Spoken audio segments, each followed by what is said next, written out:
I've always known email as that thing that you use for school and work and maybe sending files to yourself when you don't want to remember how Dropbox works, but not much else, because I grew up in an era when email is just not that good, and there are so many things that are better for the various purposes that it's used for code review and sending patches and stuff.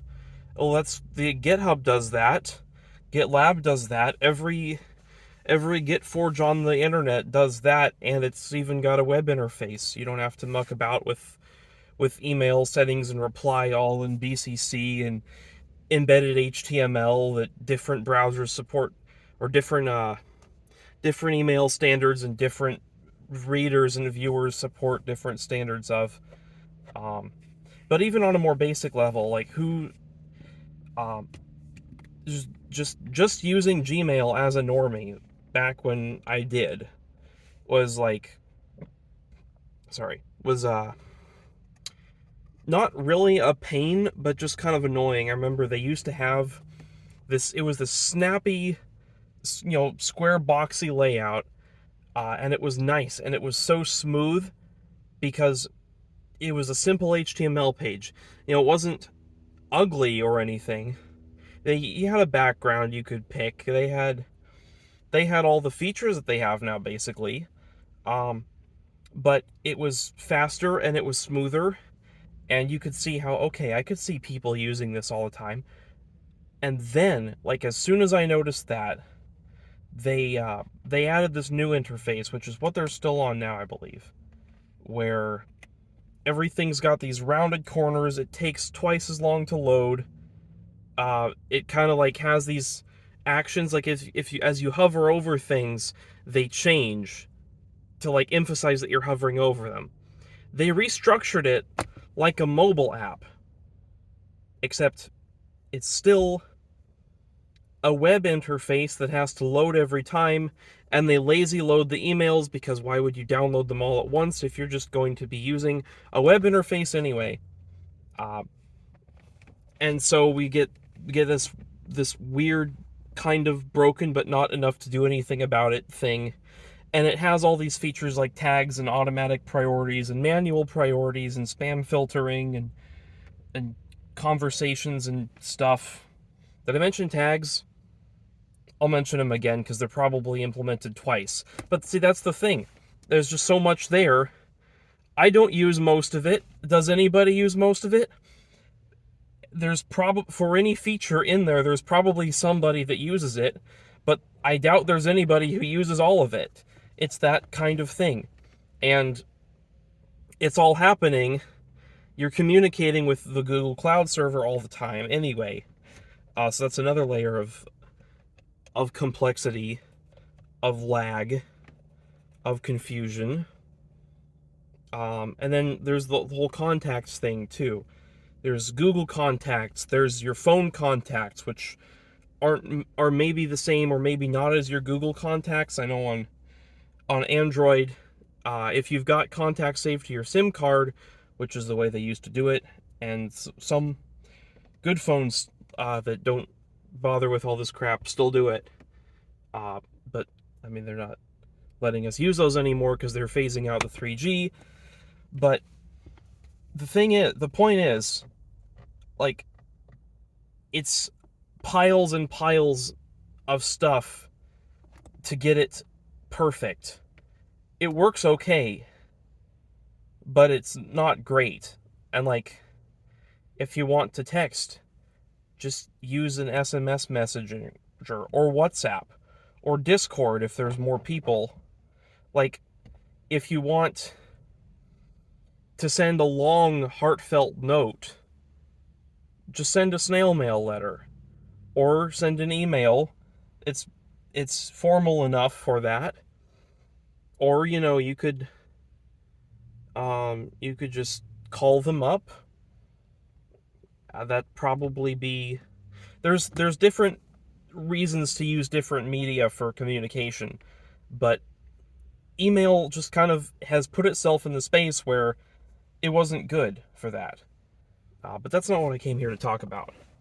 What I came here to talk about was my journey with email and what my plans are with it, because I have come to understand that that viewpoint that I just laid out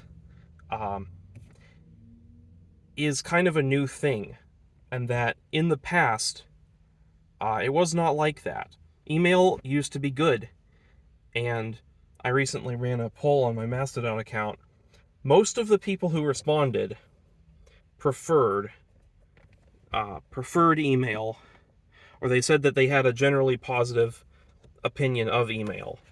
And most of them were also somewhere between 30 and 50 years old. I don't know quite if that relationship with email and the age correlation are direct, but they seemed pretty strongly correlated. I mean, it's a small sample size. It's a bad study. And I'm not going to pour over the results anymore because that's too much work. But from what it looks like, it really appears that these people remember when email was good, and they still use it the same way they did, and it hasn't really changed that much for them. Which, power to them. That's cool. I, for one, I've already stated how it was for me. It was always kind of fine, but a little bulky, and I would never want to do code submission through it, or talk on a huge reply list. I would never want to involve myself with that. I don't want to have too many emails stacked up. And the thing is that that's going to change. I am going to make a change. I am going to self-host my email whatever it takes. I'm going to do it. I'm gonna find a cheap way to do it. I'm gonna delete and remake my Linode account as many times as it takes to keep getting free credits out of them, because they give you free credits when you sign up for a new account. I've always used Brody's affiliate link, but apparently they give you free credits just if you sign up. So yeah. But anyway, that's a whole nother tangent. Perfectly balanced, no exploits right there. Yeah. Anyway, that's that like I said, that's a tangent. But no, I'm gonna work on it. I'm gonna set up my own email server at my own domain, and I'm going to try and do all of my stuff from there in the future. I'm probably going to set up email inside of Emacs. Otherwise, Nextcloud does have an email interface. I think there's other basic web interfaces you can do for it too, if you want.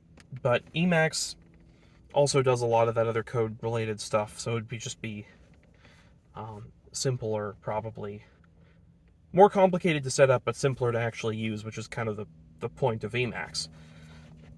So yeah, that's where I am. I'm taking the gray pill on email, that there's some good and some bad, and we can choose what part of that we interact with. Bye.